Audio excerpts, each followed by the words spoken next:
स्वागत आहे तुमचं माझ्या क्विंडम मध्ये। आणि आज सकाळी मी कुठलाच काम न करता मी सरळ बसले आपल्या ज्वेलरीच्या ऑर्डर साठी। आणि हे रिअल टगर आणि फ्लावर्सचं असं काहीतरी एक सेट, त्यासाठी मी फ्लावर्सचे पॅचेस आधीच रेडी करून घेतले होते, म्हणजे थोडा वेळ आधी। तसेच जिप्सी आणि टगरचे सुद्धा पॅचेस मी रेडी केले। आणि हे फ्लावर्सचा जो सुगंध होता तो खरंच खूप सुंदर होता, आणि सोबतच आपल्या काठीला तो सुगंध दिलं। आणि त्यानंतर हा जो सेट होता तो असा काहीतरी टर्न आउट झाला आहे। आणि फुल सेटचा लुक घेण्यासाठी तुम्हाला आपल्या ऑफिशियल बिझनेस पेज वर नक्की व्हिजिट करा। ज्वेलरीचा बढियापैकी एक शूट घेतला आणि त्यानंतर आपला टॅग लावून त्या बॉक्सला केलं पॅक। आणि त्यानंतर मी माझ्या बेबीला घेऊन गेले हॉस्पिटलमध्ये, कारण जसं की तुम्हाला माहिती आहे माझ्या मुलीची तब्येत गेल्या 2-3 दिवसापासून जरा खराब आहे। तर तिचा ताप काही अंगातून जात नव्हता, आणि त्यामुळेच मी तिला आज ठवकरच्या हॉस्पिटलमध्ये घेऊन आलेली आहे। आणि इथे ऑलरेडी गर्दी होती, पण काही वेळातच नंबर लागला आणि सरळ सायंकाळी मी आज आंघोळ केली, कारण दिवसभराचा जो ऑर्डरचा काम,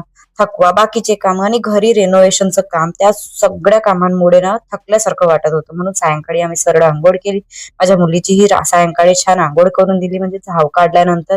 आणि तिला असं चांगलं खेळताना पाहून आज जरा मला बरं वाटत होतं। आणि सध्या तर ताप म्हणजे खूप नव्हता, पण जरा अंग तिचं गरम, आणि घरात ती अशी चुलचुल करत राहते किंवा खेळत राहते तर खरंच जरा बरं वाटतं।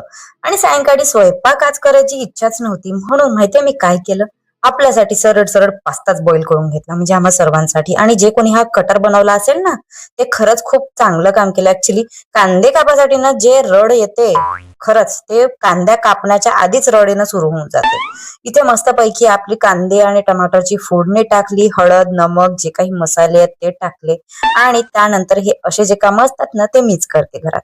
हा, आणि जो फायनल टच असतो म्हणजे त्यातला मेन इन्ग्रेडियंट तो असतो टमाटर सॉस। मी त्यामध्ये बाकीचे सगळे काही असे सॉस टाकत नाही, पण मेन इन्ग्रेडियंट ऍक्च्युली हा मसाला आहे। आणि मी दुसरा कुठलाच मसाला नाही तर मॅगी मसालाच वापरते। आणि किचन मध्ये काही काम करतो म्हटलं तर आपलं तोंड तर सुरूच राहायला हवं ना, तोंड थांबायला नको, कारण पेट पूजा इज मस्ट। आणि हेच काम जेव्हा मी करत होते तेव्हा अचानक मला बाहेरून आवाज आला की कीर्ती, आणि मला माझी मैत्रीण भेटायला आली, तेही खूप वर्षानंतर। आणि तिला पाहताच मी सगळं काही तिथे सोडून दिलं। आता गॅसवरचं हे जडते की राहते हे मला नाही माहिती।